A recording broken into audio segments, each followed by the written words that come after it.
உலகத் தமிழ் மக்கள் உங்கள் அனைவருக்கும் எனது அன்பான வணக்கங்கள். நலம் தரும் நவ கிரகங்கள் நிகழ்ச்சியின் வாயிலாக கடந்த 16 ஆண்டுகளுக்கு மேலாக இந்த சின்னத்திரையின் வாயிலாக உங்களை இல்லந்தோறும் உலா வந்து கொண்டிருக்கக்கூடிய இந்த நிகழ்ச்சியானது சோதிடம், மானுடம், ஆன்மீகம் சார்ந்த விஷயங்களை பறைசாற்றி கொண்டிருக்கிறது. இந்த நிகழ்ச்சியை பார்க்கக்கூடியவர்கள் எந்த மதத்திற்கும் தொடர்பில்லை. மனிதனாக பிறந்த, தமிழ் தெரிந்த, தமிழ் பேச தெரிந்த உங்கள் அனைவரையும் இந்த நிகழ்ச்சிக்கு வரவேற்கிறோம். என்ன காரணம் அப்படின்னா, ஜோதிடம் என்பது நாம் இந்த வாழ்ந்துட்டு இருக்கக்கூடிய ஒரு வாழ்க்கைக்கு ஒரு வழிகாட்டி. நிறைய அந்த விருச்சிக ராசிக்காரர்கள் பார்த்தோம். தேளானை போற்றிக்கொள் அப்படின்னா என்ன? விருச்சிக ராசிக்காரர்களை நாம் அவ்வப்பொழுது போற்றிக்கொண்டே இருந்தால் போதும், அவர்களுடைய நல்ல மதிப்பை நாம் பெற்றுவிடலாம். குற்றம் குறைகள் யாரையாவது விருச்சிக ராசிக்காரங்களை பார்த்து சொன்னீங்க, அது அப்பாவாக இருந்தாலும் சரி, அம்மாவாக இருந்தாலும் சரி, நண்பர்களாக இருந்தாலும் தூக்கி வீசிடுவாங்க. ஏன்னா பிடிவாதத்தினுடைய மொத்த உருவ ராசிகள் ஃபஸ்ட்டு பார்த்தீங்கன்னாக்கா இந்த ரிஷபமும் விருச்சிகம் தான். இந்த விருச்சிக ராசிக்காரர்கள் நல்ல ஆராய்ச்சி மனப்பான்மை உடையவர்கள். நிறைய சொல்லியிருக்கோம். நமக்கு மிகச்சிறந்த விஞ்ஞானிகளை கொடுத்த ராசி, பிரதமர்களை கொடுத்த ராசி, விளையாட்டு வீரர்களை கொடுத்த ராசி. இதுகிட்ட நிறைய ஒரு திறமைகள் உள்ளடங்கி இருக்குது. இவங்களுக்கு கடந்த ஒரு 3.5 வருஷத்துக்கு மேலாக 7 நாட்டு சனி போயிட்டுருக்கு. இப்போ இவங்களுக்கு ஜென்ம சனி நடந்து கொண்டிருக்கிறது. அதே மாதிரி இந்த குரு பயிற்சி, ராகு கேது பயிற்சி. ராகு கேது பயிற்சி பார்த்திங்கன்னா இவங்களுக்கு 11ஆம் இடத்துலேருந்து 10ஆம் இடத்துல ராகு, 4ஆம் இடத்துல கேதும் இருந்தது கடந்த பிப்ரவரி மாதத்துலேருந்து.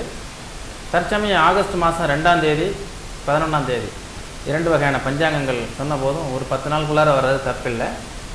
அந்த குரு பயிற்சி அப்படிங்கிறது இந்த ராசிக்கு 11ஆம் இடத்துக்கு வருவது மிகச்சிறந்த ஒரு அற்புதமான அமைப்பு. இந்த விருச்சிக ராசிக்காரர்கள் எப்பொழுதுமே உழைப்பே உயர்வு, அதிர்ஷ்டத்தின் மீது நம்பிக்கை இல்லாமல் எந்த ஒரு விஷயங்களையும் சரியாக தீர்மானித்து சந்தேகித்து முறையாக தனக்கு திருப்தியான நிலையில் வந்தபோது தான் அதில் சிறப்பாக செயல்பட்டு வெற்றியை குவிக்கும். அதில் அனுச நட்சத்திரம்லாம் ரொம்ப பொறுமையான மனிதர்கள். கேட்டை நல்ல அறிவு ஜீவிகளாக இருப்பாங்க. அதே நேரத்தில் கொஞ்சம் அவசரப்படுவாங்க. விசாக நட்சத்திரம் மிகச்சிறந்த ஆன்மீகவாதிகள்.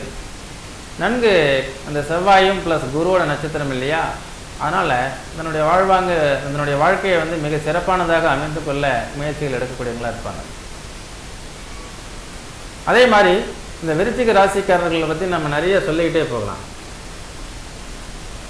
இவர்களுக்கு இந்த ஜென்ம சனியாகப்பட்டது வாழ்க்கையில் பல்வேறு விதமான முடக்கங்கள், தடை, தாமதம், முயற்சி எடுத்த வேலையில் ஜெயிக்க முடியாத சூழல்.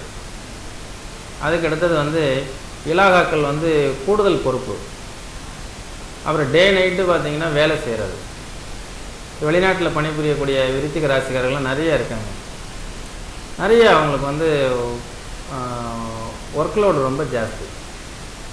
சரி, நாம் இந்த இடத்துல இருக்கலாமா, அல்லது இதை விட்டு பிரிஞ்சு வேறு பக்கம் எங்கேயாவது போயிடலாமா, நிறைய காசு பணம் கட்டிட்டு வெளிநாட்டுக்கு வந்துட்டோம், அந்த பணத்தை சம்பாதிக்கணும், நம்மளால் சம்பாதிக்க முடியுமா, இப்படியெல்லாம் பல்வேறு விதமான சந்தேகங்கள். ஏன்னா ஏற்கனவே இந்த சமுதாயத்தையும் இந்த உலகத்தையும் சந்தேக கண் கொண்டு பார்க்கக்கூடியவர்கள் விருச்சிக ராசிக்காரங்க. ஏன்னா அவங்களுக்கு இந்த அதிர்ஷ்டத்தின் மேலேயோ இந்த ரெக்கமெண்டேஷன் மேலே நம்பிக்கை கிடையாது. ஆணித்தரமாக முழுசாக நம்புவாங்க, தன்னை நம்புவாங்க, தன்னுடைய தன்னம்பிக்கையை அதிகரிச்சுக்குவாங்க, நல்ல ஆராய்ச்சி மனப்பான்மையோடு ஆய்வு செய்வாங்க. எப்போதுமே பஞ்சுவாலிட்டியாக இருக்கும்னு நினைப்பாங்க. ஆனால் அவங்களுக்கு இந்த 7 நாட்டு சனி சோம்பேறி ஆக்கி விட்டுருச்சுல்ல. அனுச நட்சத்திரம்லாம் முழு சோம்பேறி ஆகிடுறாங்க. கேட்டை நட்சத்திரம் கூட கொஞ்சம் பரபரப்பான மனிதர்கள். விசாக நட்சத்திரம் சொல்லவே வேண்டாம்.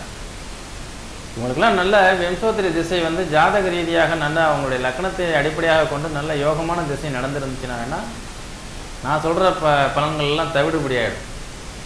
ஏன்னா ஜாதகமே வலியுது. எண்சான் உடலிற்கு இந்த சிரசை பிரதானம் என்பார்களே, அது போன்று தான் நம்மளுடைய ஜாதகப்படி லக்கணம். இந்த லக்கணம் தான் தீர்மானிக்கும். ராசிங்கிறது செயல்படும். தீர்மானிக்கக்கூடிய லக்னம் கரெக்டாக தீர்மானிச்சிருச்சுன்னா, எனக்கு தெரிஞ்சு இந்த 7 நாட்டு சனியில் தான் அவர் விருச்சிக ராசிக்காரர் பல கோடி ரூபா சம்பாதிச்சார். பல கோடி ரூபா அவர் தொட்டது எல்லாமே தொடங்குனுச்சு. அஸ்ட்ராலஜிக்கல் மிராக்கிள்னு சொல்லக்கூடிய அளவுக்கு இருந்தது. காரணம் அவருடைய தசாபுத்திகளும் ஜாதக இயற்கை ஷட்பலம் வலிமை நன்றாக இருந்தது.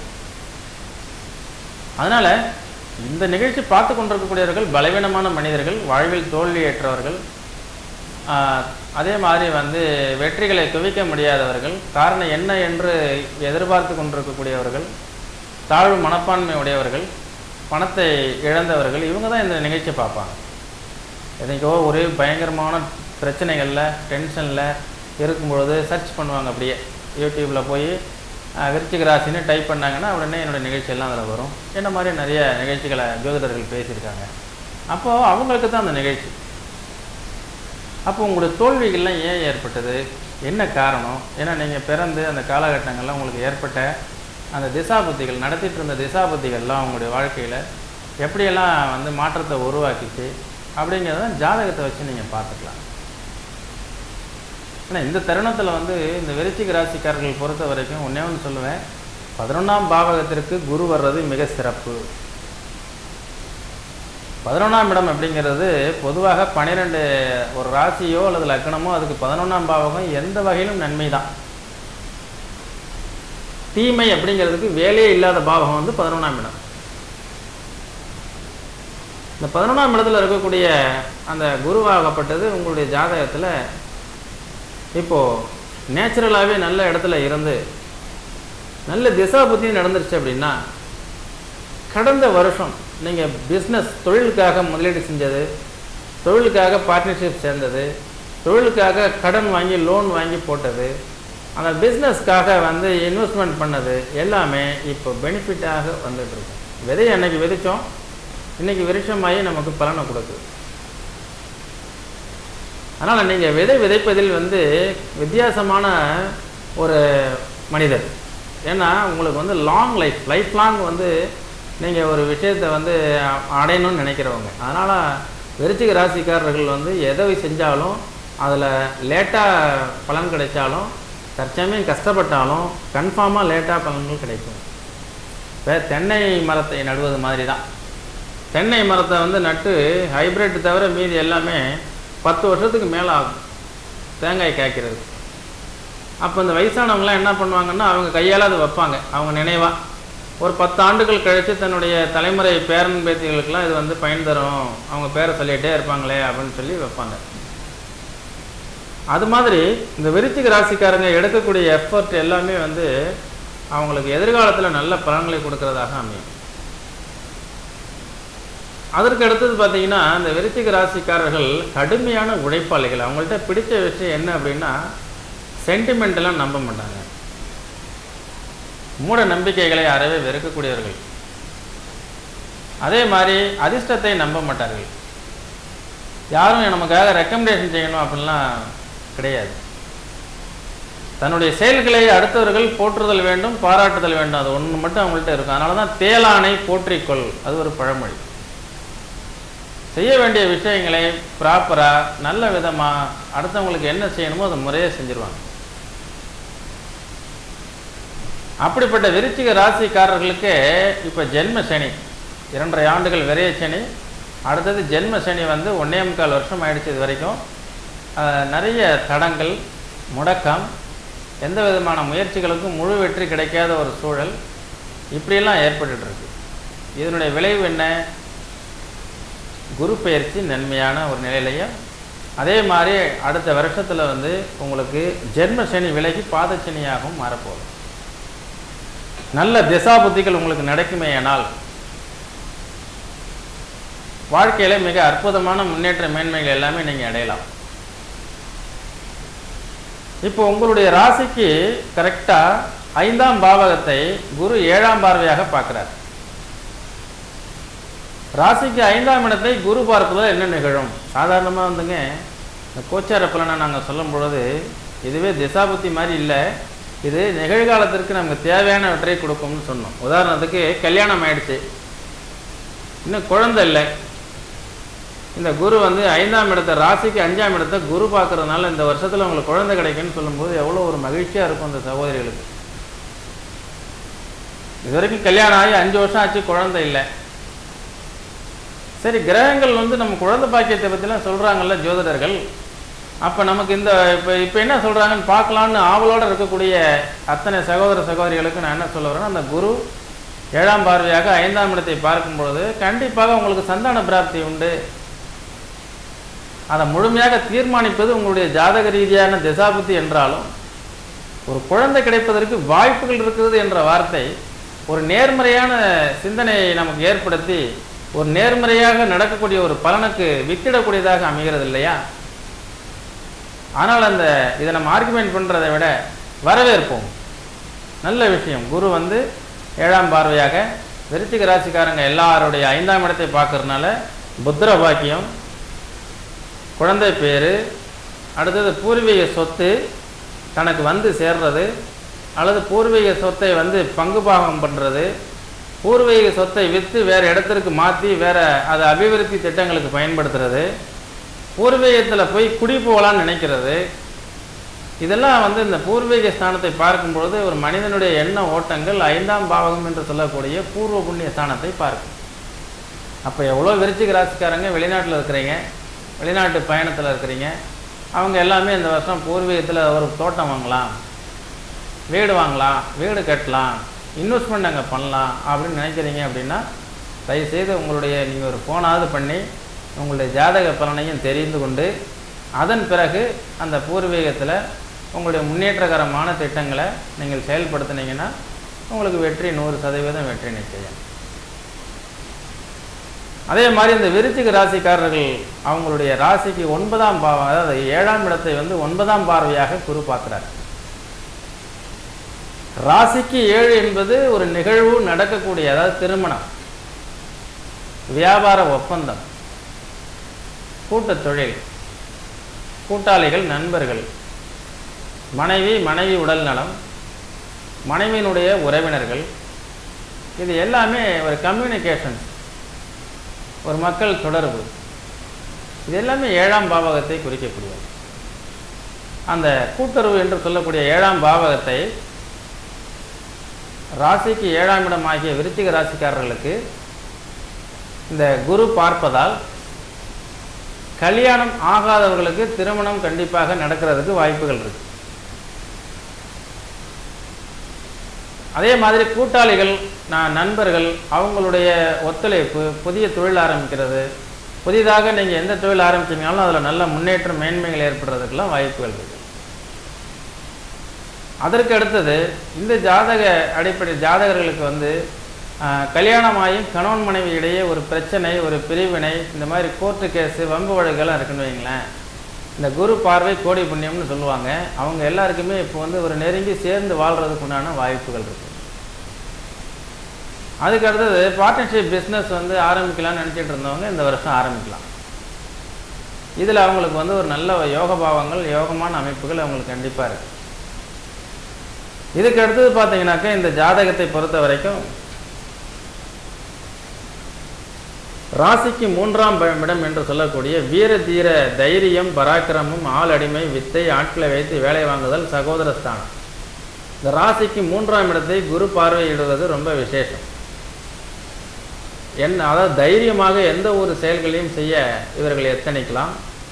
முயற்சி திருவினையாக்கும் என்பார்கள்.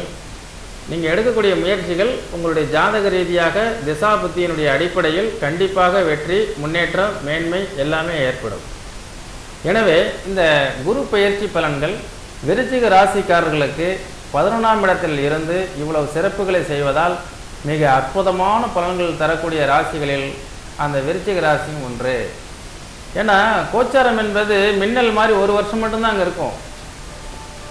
திசாபுத்தி என்பது வேற. ஒரு சுக்கர திசை 20 வருஷம் ரொம்ப நல்லா இருக்கும் அப்படின்னா அப்புறம் அதில் 20 வருஷமும் நல்லா தான் இருக்கும். அதில் சில புத்திகள் வந்து என்ன செய்யும், ஆகாத புத்தி இருந்ததுன்னா அந்த நல்லா இருக்கக்கூடிய பலன்கள் ஃபில்டர் ஆகும். கோச்சாரம் வந்து அப்படி கிடையாது. என்ன திசை புத்திகள் கெட்டிருந்தாலும் ஒரு குரு நல்ல இடத்துக்கு வரும்போது இந்த வருஷம் நல்ல ஒரு மாற்றத்தை உருவாக்கிட்டு போயிடும். அதனால் காற்றுள்ள போதே தூற்றிக்கொள்ளுங்கள். எந்த ஒரு விஷயங்களையும் எந்த ஒரு செயல்களையும் நீங்கள் வந்து திறம்பட செயல்பட்டு இந்த வருஷம் வந்து உங்களுடைய முயற்சி திருவினையாக்கும் அப்படிங்கிறதுல குரு வந்து உங்களுக்கு நல்ல லாப ஸ்தானத்தில் இருக்கிறதுனால எல்லா வகையிலும் ஏற்றத்தையும் லாபத்தையும் நல்ல மாற்றத்தையும் நல்ல முன்னேற்றத்தையும் உங்களுக்கு கண்டிப்பாக ஏற்படுத்தும் என்பதில் எந்த விதமான ஐயப்பாடுகளும் இல்லை. அதே நேரத்தில் அந்த விருச்சிக ராசிக்காரர்களுடைய குணாதிசயங்கள் நம்ம ஒவ்வொரு நிகழ்ச்சியில் பார்த்துட்டு இருக்கிறோம். இவங்க என்ன செய்கிறாங்க அப்படின்னா, தன்னிடம் வேலை செய்யக்கூடியவர்கள் தான் எதிர்பார்க்குற மாதிரியே இருக்கணும், பர்ஃபெக்டாக இருக்கணும், கரெக்டாக அந்த டயத்துக்கு வந்துடணும், யூனிஃபார்ம்னால் யூனிஃபார்மில் தான் இருக்கணும் அப்படிங்கிறதெல்லாம் ரொம்ப எதிர்பார்க்குறாங்க. இதனால் என்னவாகிடுது, ஒரு ஹோட்டல் வச்சுருந்தாலும் சரி, எந்த ஒரு பிஸ்னஸ் அவங்க பண்ணியிருந்தாலும் கடந்த ஒரு 3 வருஷமாக வேலைக்கு ஆட்கள் சிக்கியிருக்க மாட்டாங்க. வேலையாட்கள்லாம் அவங்கள விட்டு போயிருப்பாங்க. சரி, நான் என்ன சொல்கிறேன், நமக்கு தேவை வந்து வேலை. அந்த வேலையை சிறப்பாக செய்யக்கூடியவர்கள் நமக்கு தேவை. ஆனால் நாம் எதிர்பார்க்குற மாதிரியே அந்த வேலைக்காரர்கள் இருப்பாங்க அப்படின்னு நீங்கள் எப்படி எதிர்பார்க்கலாம் விருச்சிக ராசி நேயர்களே? ஏன்னா விருச்சிக ராசிக்காரர்கள் அப்படிங்கிறவங்களுக்கு வந்து 3 நட்சத்திரம் இருக்குது. ஒன்று அனுசம், இன்னொன்று கேட்டை. இந்த கேட்டை நட்சத்திரக்காரர்கள்ட்ட யாராவது வேலை செய்கிறாங்க அப்படின்னா அவ்வளோ சீக்கிரமாக அவங்கள்ட்ட வேலை பார்க்க முடியறதில்ல. காரணம், கேட்டை நட்சத்திரத்துக்கு அதிபதி புதன், ராசிக்கு அதிபதி செவ்வாய். ஒரு முரண்பாடான, அதே நேரத்தில் அறிவுபூர்வமான, அதே நேரத்தில் எந்த ஒரு விஷயங்களையும் தனக்கு சாதகமாக தீர்மானமாக இப்படித்தான் இருக்கும், இப்படி தான் இருக்கணும் அப்படிங்கிறத திட்டவட்டமாக அறிவிச்சிடுறாங்க அந்த விருச்சிக ராசியில் கேட்டை நட்சத்திரம். அதனால் அவங்களுடைய பேச்சை மீற முடியாது யாருனாலையும். பல இடங்களில் வந்து பிரச்சனை விருச்சிக ராசியில் கேட்டை நட்சத்திரம். மலேசியாவில் ஒருத்தர் வந்து வேலையே கிடைக்கல அப்படின்னாரு, விருச்சிக ராசி கேட்டை நட்சத்திரம். அப்படிப்பட்ட ஒரு வேலையே கிடைக்காத இவ்வளோ பெரிய நாட்டில் உங்களுக்கு வேலையே கிடைக்கலையா, நான் வர்றேன் பாருங்கன்னு நேரில் வர போய் பார்த்து, ஏன் வேலை கிடைக்கல அப்படின்னா நீங்கள் ஓவராக ஒரு பேட்டர்னை நீங்கள் போட்டு இப்படி தான் நான் வேலை செய்வேன், இப்படி தான் நான் எதிர்பார்க்குறேன்னு இருந்திருக்கிறீங்க. அதை முதல்ல தளர்த்தி விடுங்கள், வேலை கிடைக்கும்னு சொன்னேன். எப்படி அது அப்படின்னு கேட்டிங்கன்னா, சார் எல்லாருக்கும் ஒரு பேட்டர்ன் இருக்குது, எல்லாருக்கும் ஒரு ரோல் இருக்குது, எல்லாருக்குமே ஒரு எதிர்பார்ப்பு இருக்குது சார். அதில் விருச்சிக ராசி கேட்டை நட்சத்திரம் ஓவர் எக்ஸ்பெக்டேஷன். அவங்க என்ன பண்ணிடுறாங்கன்னா, நான் இப்படி தான் இருப்பேன். ஏன்னா படிச்சுட்டு வேலைக்காக காத்திருக்கக்கூடியவர்களுக்கு இப்போ நான் பேசுகிறது பொருந்தும். நல்ல சீனியராக இருந்து வேலை செஞ்சுட்டு இருக்கிறவங்க ஜெயிச்சிட்டாங்க, அவங்கள பற்றி நான் ஒன்றும் சொல்லவே இல்லை, அவங்களாம் கோச்சிக்க போகிறாங்க. வேலைக்கு தேடிட்டு இருக்கக்கூடிய அந்த விருச்சிக ராசியில் கேட்டை நட்சத்திரக்கார பையனுங்க, அதே மாதிரி விசாக நட்சத்திரத்தில் பிறந்தவர்கள்லாம், நான் படித்த படிப்புக்கு அந்த வேலைக்கு நான் போக மாட்டேன், என்னுடைய படிப்புனுடைய ஸ்ட்ரென்த்து வேறு, இவங்க கூப்பிட்றதெல்லாம் சாதாரணமாக அதுக்கு தான் கூப்பிட்றாங்க, என்னால் போக முடியாது அப்படிங்கிறீங்க. ஏன் அப்படி சொல்கிறீங்க? முதல்ல அப்பா அம்மா எவ்வளோ கஷ்டப்பட்டு உங்களை படிக்க வச்சாங்க, முதல்ல கிடைச்ச வேலைக்கு கிடைச்ச பஸ்ஸில் ஏறுங்கய்யா, கிடைச்ச வேலைக்கு போங்க, அதன் பிறகு நீங்கள் நினச்ச வேலை உங்களுக்கு அமையும். நீங்கள் கிடைச்ச வேலைக்கு போகும்போதே இந்த பிரபஞ்சத்தில் வந்து சிக்னல் கிடச்சிருச்சு, ஓகே நீங்கள் வேலைக்கு ஜாயின் பண்ணிட்டீங்க. அங்கிருந்தபடியே படிப்படியாக கொஞ்சம் கொஞ்சமாக மூமெண்ட்ஸ் ஆகி நீங்கள் எந்த வேலைக்காக படித்தீங்களோ அந்த வேலையில் போய் உட்காருவீங்க. அன்றைக்கி தான் நான் சொன்னது உங்களுக்கு புரியும். ஏன்னா உங்களுடைய பிடிவாதமாக நீங்கள் காத்திருக்கிறதுக்கு வந்து இந்த சிறு வயசில் படித்து விட்டு இப்போ ரெடியாக இருக்கக்கூடிய சிறு வயசுக்காரங்கள்லாம் முடியாது. அதுக்கெல்லாம் வந்து யார் அப்படின்னு கேட்டிங்கன்னா, ஒரு 45 வயதிற்கு மேலே இருக்கக்கூடிய விருச்சிக ராசிக்காரர்கள் கேட்டை நட்சத்திரம் எல்லாத்தையும் பார்த்து வந்திருப்பாங்க, எல்லாம் பக்குவப்பட்டிருப்பாங்க, பழகியிருப்பாங்க, அவங்க ஒரு ஸ்டேட்டஸை உருவாக்கியிருப்பாங்க. என்ன அவங்களுக்கு வேலை செய்கிற இடத்துல சில டார்ச்சர், ஒரு இடமாற்றம், இதெல்லாம் 7.5 சனி இடத்துல வேணால் வரலாம். நல்ல திசாபத்தி நடந்ததுன்னா அது வரப்போகிறதில்ல, அல்லது வேறு வழி இல்லாமல் நம்ம அனுசரித்து போய்க்கலாங்கிற மென்டாலிட்டிக்கு அவங்க வந்திருப்பாங்க. ஏன்னா மனைவி குழந்தைகள் எல்லாம் இருப்பாங்க. அப்போ சிறு வயதில் படித்து விட்டு தயாராக இருக்கக்கூடிய விருச்சிக ராசிக்கார சகோதர சகோதரிகள் தன்னுடைய படிப்புக்கு தகுந்தமான வேலை கிடைக்க வேண்டுமே என்று எண்ணி அதற்காக காத்திருந்து கால விரயத்தை ஏற்படுத்தாமல் நேரத்தை மிச்சப்படுத்தி, காலம் கண் போன்றது, காலம் பொன் போன்றது அப்படின்னு சொல்லுவாங்க. இந்த காலத்தை பொன் போன்ற அந்த காலத்தை வீணடிக்காமல் நீங்கள் வேலைக்கு ஜாயின் பண்ணிடுறது நல்லது. ஏன்னா இப்போ உங்களுக்கு 11ஆம் இடத்துக்கு குரு பயிற்சி ஆகுது. இந்த குரு 11ஆம் இடத்துக்கு வந்தால் தான் எல்லா வகையிலும் ஏற்றம்னு சொன்னாங்க. எல்லா வகையிலும் ஏற்றம்னு வரும்போது வாழ்க்கையில் வந்து நல்ல முன்னேற்றத்துக்கு உண்டான வாய்ப்புகள் கிடைக்கும்போது இவ்வளோ நாளாக நீங்கள் வேலைக்கு ரெடி பண்ணிக்கிட்டு இருக்கக்கூடிய எனதருமை விருச்சிக ராசிக்கார சகோதர சகோதரிகள் இதுக்கு அடுத்தவது நீங்கள் வந்து எந்த வேலை கிடைச்சாலும் அதில் போய் ஜாயின் பண்ணிக்கங்க. அதுதான் உங்களுக்கு நல்லது. ஏன்னா உங்களுக்கு சின்ன வயசுலேயே பார்த்தீங்கன்னா கேட்டை நட்சத்திரத்தில் பிறந்தவங்களுக்கு சின்ன வயசுலேயே சுக்கிர திசை ஆரம்பிச்சிடும்.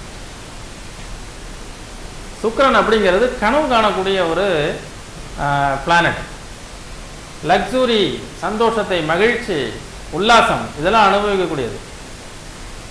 அப்போ சின்ன வயசுலேயே வந்து ஒரு 20 வயசில் சுக்கிர திசை அவங்களுக்கு ஆரம்பிச்சுன்னா 40 வயசு அற்புதமான நேரம்.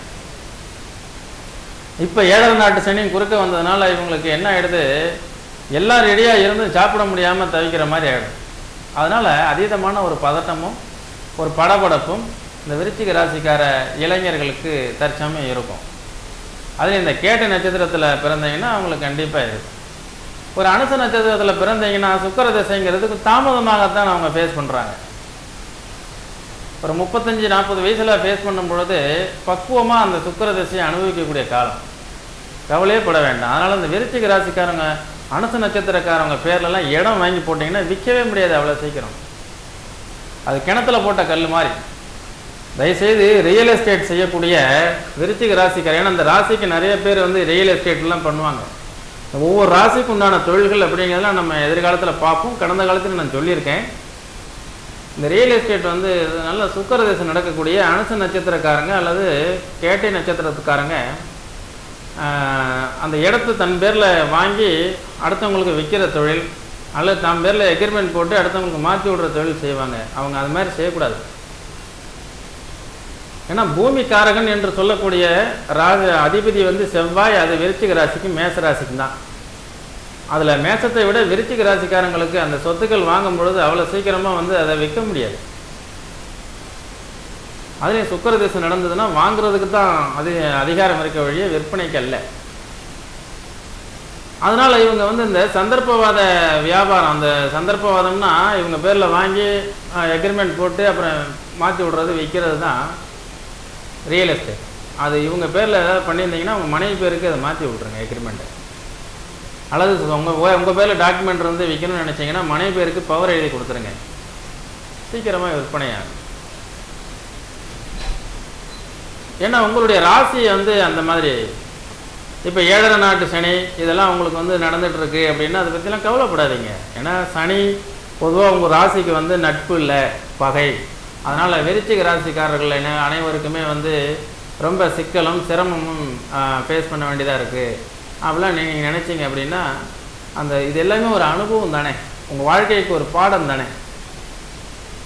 ஏன்னா 7 நாட்டு சனியெல்லாம் வந்து 30 ஆண்டுகளுக்கு பிறகு இப்போ விருச்சிக ராசி சந்திக்கிறீங்க. 30 ஆண்டுகளுக்கு பிறகு சந்திக்கும் பொழுது என்னவாகிடுது அப்படின்னா எக்கச்சக்கமான நீங்கள் நினச்சதெல்லாம் நடக்காமல் உங்களுக்கு தடை தாமதங்கள் வரும்பொழுது மனசு ஃபீல் பண்ணும். சரி நேயர்களே, அதாவது வந்து இந்த நிகழ்ச்சி நிறைய நேரம் நம்ம பேசிட்டு போகலாம். விருச்சிக ராசிக்காரர்களில் வந்து நல்ல தன்னம்பிக்கையும் விடாமுயற்சியும் பிடிவாதமும் எதையும் எப்பொழுதும் சாதிக்க வேண்டும் என்ற எண்ணமும் படைத்த நீங்கள் கண்டிப்பாக இனி வரக்கூடிய காலங்கள் உங்களுக்கு சாதகமாக இருந்து இந்த சனி பெயர்ச்சி அடுத்த வருடத்தில் ஏற்பட போகிறது.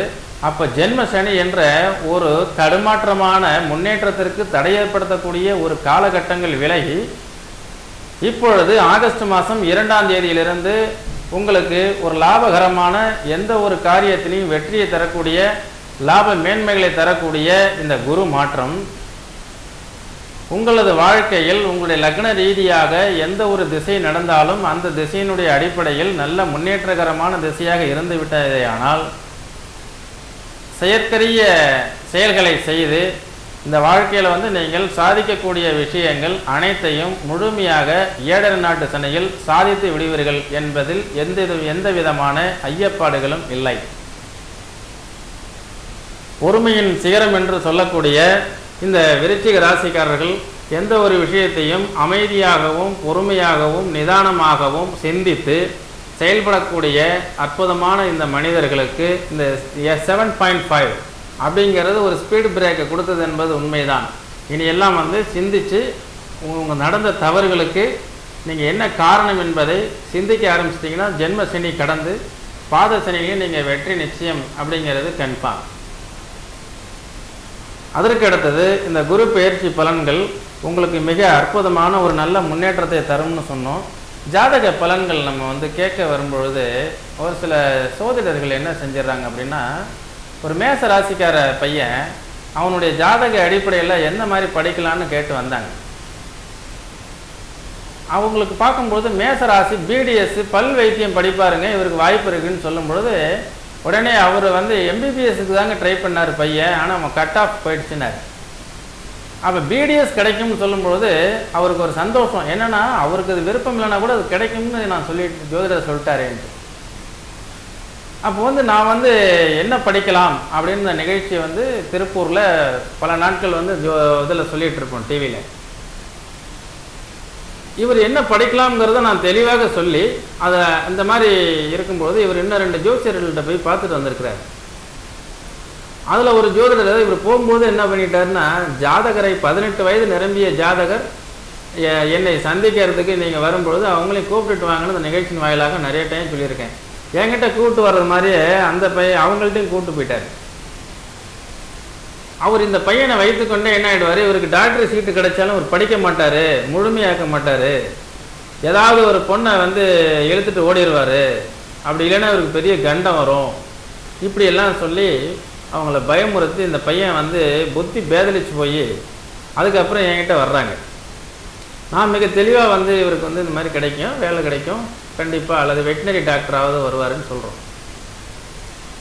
இது ஏன் உங்களுக்கு சொல்ல வரேன்னா, அந்த ஜோதிடருடைய தவறு என்னன்னு கேட்டிங்கன்னா,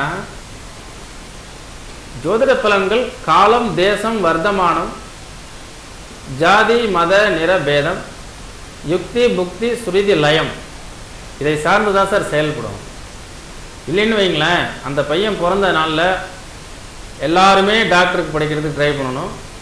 அதே லக்கணம் 2 மணி நேரம் ஒரு லக்கணம், அதில் பிறந்தவன் எல்லாருமே அது மாதிரி ஏதாவது ஒரு பொண்ணை இழுத்துட்டு ஓடிடணும், அல்லது கல்யாணம் இப்போ இந்த அவன் விருப்பத்துக்கு நடக்கணும், குடும்பத்துக்கு அவப்பேர் ஆகணும். எல்லாமே இது மாதிரி நடக்காது நேயர்களே. தயவுசெய்து ஜோதிட பலன்கள் கேட்க வரக்கூடிய காலத்தில் ஜாதகர்களுக்கு வழி தான் கேட்க வர்றாங்க. நீங்கள் வழியை சொல்லிவிட்டு அதோட விட்டுற வேண்டியதானே. இவர் அந்த பையன் அவங்க அப்பா அம்மா என்கிட்ட என்ன சொல்கிறாங்கன்னா, என்னுடைய மகனை பற்றி எனக்கு தெரியும், அந்த பையன்கிட்ட கேட்கும்பொழுது இந்த மாதிரி எண்ணமும் எனக்கு கிடையாது, அந்த மாதிரி சிந்தனைகளும் நாங்கள் வளரல, என்னுடைய எண்ணமெல்லாம் நான் ஒரு மருத்துவராகணுங்கிற லட்சியம்தான். ஒரு ஜோசியரை பார்த்தோன்னே மருத்துவராகணுங்களுடைய லட்சியமே அவனுக்கு மறந்து போச்சு. என்ன ஆகிட்டான்னா, நடைபெற மாட்டேன் அவங்க நிறைய கவுன்சிலிங் கொடுக்க வேண்டிய சூழ்நிலைக்கு நான் ஆளானேன். அதனால் பாசிட்டிவ் திங்க் பாசிட்டிவ். இதுக்கு ஏதாவது பரிகாரம் இருக்கான்னு அந்த ஜோசியத்தை கேட்டிருந்தோம்னா சொல்லியிருப்பார். 25,000 ரூபா பணத்தை வாங்கிட்டு பரிகாரம் பண்ணி கொடுத்துருப்பார். அதாவது ஜாதகத்தில் கிரகங்கள் மோசமாக இருந்தால் அந்த ஜாதகனை கூப்பிட்டு அழகாக எச்சரிக்க வேண்டும். நாசுக்காக தம்பி, படிப்பு ஒன்றை மட்டும் குறிக்கோளாக வைத்துக்கள், உனக்கு பெண்ணினால் ஒரு பிரச்சனைகள் வருவதற்கு வாய்ப்புகள் உண்டு, அதனால் நீ எந்த பெண்ணை ஏறெடுத்து பார்த்தாலும் வணக்கம் சிஸ்டர்னு சொல்லு, அல்லது ஹாய் ஃப்ரெண்ட்ஸ்ன்னு போ. உன் படிப்பை மட்டும் விட்டுறாத. உன்னுடைய லட்சியமெல்லாம் உன் தாய் தகப்பனார் கஷ்டப்பட்டு உன்னை படிக்க வைக்கிறாங்க, நீ நல்ல மருத்துவராகி இந்த மனித குலத்திற்கு மகத்தான சேவை செய்ய வேண்டும் என்று அவனை வாழ்த்தி அவனை அனுப்பி வைத்தேன். அந்த ஜாதகன் என்னிடம் இதுவரைக்கும் எந்த எண்ணம் கிடையாது ஐயா, இதுக்கு மேலே எனக்கு இருக்காது அந்த மாதிரி எண்ணங்கள் என்று சொல்லி விடைபெற்றார். எனவே பல சோதிடர்கள் ஜாதகருடைய மனநிலையை புரிந்து கொள்ளாமலும், ஜாதகருடைய சூழ்நிலை, ஜாதகருடைய பெற்றோர்கள், அவங்களுடைய குடும்ப பாரம்பரியம், இதையெல்லாம் வைத்துத்தான் ஒரு தவறு நிகழ்மை ஒழிய எல்லாரும் தவறான ரூட்டுக்கே போவாங்கன்னு கற்பனை செஞ்சு பொதுவாக ஒரு கிரகங்களை எடுத்து சொன்னீங்கன்னா அது மனிதர்களை மக்களை எல்லாரையும் பயமுறுத்தக்கூடியதாக இருக்குமே ஒழிய வாழ்க்கைக்கு வழிகாட்டக்கூடிய சோதிடமாக இருக்காது. எனவே இந்த நிகழ்ச்சியை இந்த ஜோதிடம் பார்க்க நீங்கள் வரும்பொழுது நல்ல சோதிடர்களை தேர்ந்தெடுங்கள். பயமுறுத்துதல், ஏமாற்றுதல், பரிகாரம் செய்கிறேன்னு சொல்கிறது, அதுவும் அந்த பசங்களை கூப்பிட்டு வரும்பொழுது அவங்களுக்குள்ளார ஒரு பேட் இம்ப்ரெஷன் பதிஞ்சு சைக்காலஜிகளாகவே பாதிக்கப்பட்டு அவனும் அந்த சூழ்நிலைக்கு தள்ளப்பட்டு விடுவான். இந்த உலகத்தில் 85%, 82% நெகட்டிவ் தான் சார், 16% தான் பாசிட்டிவ். அதான் நிலப்பரப்பு. நெகட்டிவை பற்றி சிந்திக்கிட்டே இருக்காதீங்க, நிலப்பரப்பு உள்ள பாசிட்டிவை பற்றி சிந்திங்க, உங்கள் வாழ்க்கை நல்லா இருக்கும். எனவே விருச்சிக ராசி நேயர்களே, உங்கள் அனைவருக்கும் இந்த வருடம் மிக அற்புதமான, மிக நல்ல பலனை பெறக்கூடிய ஒரு அமைப்பு வந்து இந்த குரு பெயர்ச்சி. இந்த குரு பெயர்ச்சினால் முழுமையான நலன் பெறக்கூடிய நீங்கள், உங்களுக்கு என்னுடைய வாழ்த்துக்கள். அடுத்த நிகழ்ச்சியில் நாம் மீண்டும் சந்திப்போம். அதாவது சனி பெயர்ச்சி வரும்பொழுது உங்களை மீண்டும் சந்திக்கிறேன். நன்றி, வணக்கம்.